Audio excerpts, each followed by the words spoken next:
Alright, this is Geometry 2.1, Monitoring Progress, number 6 to 9. This is a lot about reading diagrams and what you can assume from a diagram and what you can't. Okay, now first of all, I notice there's a little bit of a right-o here. This is supposed to be FMG. Okay, so we're asked our angle JMF right here, JMF, and FMG,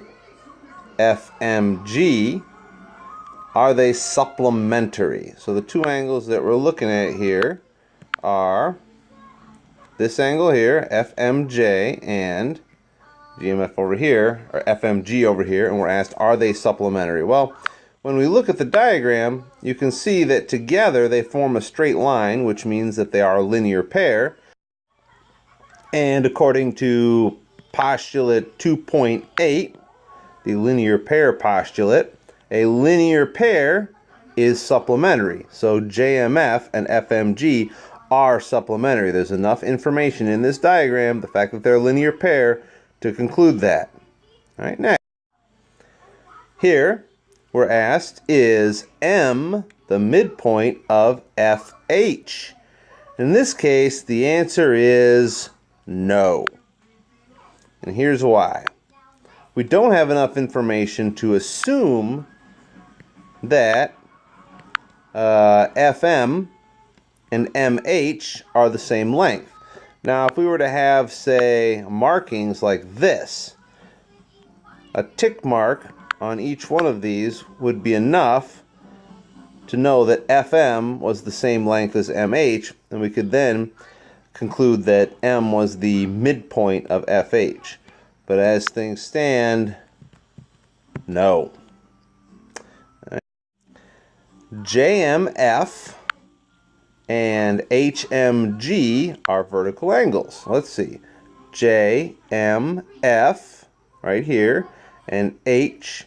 I'm going to go ahead and kind of mark those here. So JMF is right here and HMG is right here.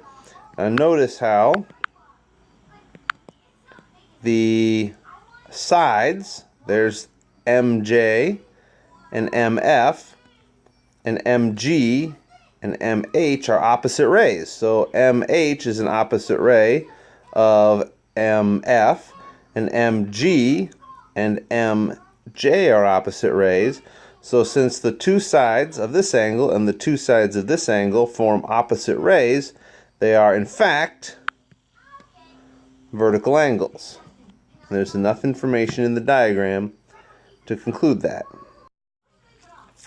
Alright, here we're asked, is there enough information to conclude that FH, line FH, and line JG are perpendicular?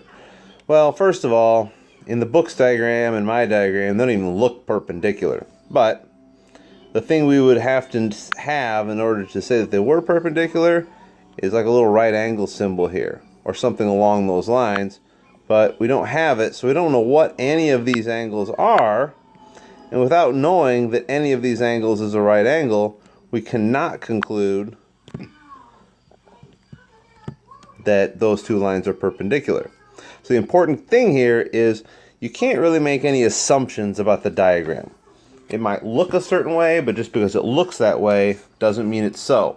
You need to have a marking in the diagram that gives you enough information to conclude that that's the case, or just says it outright.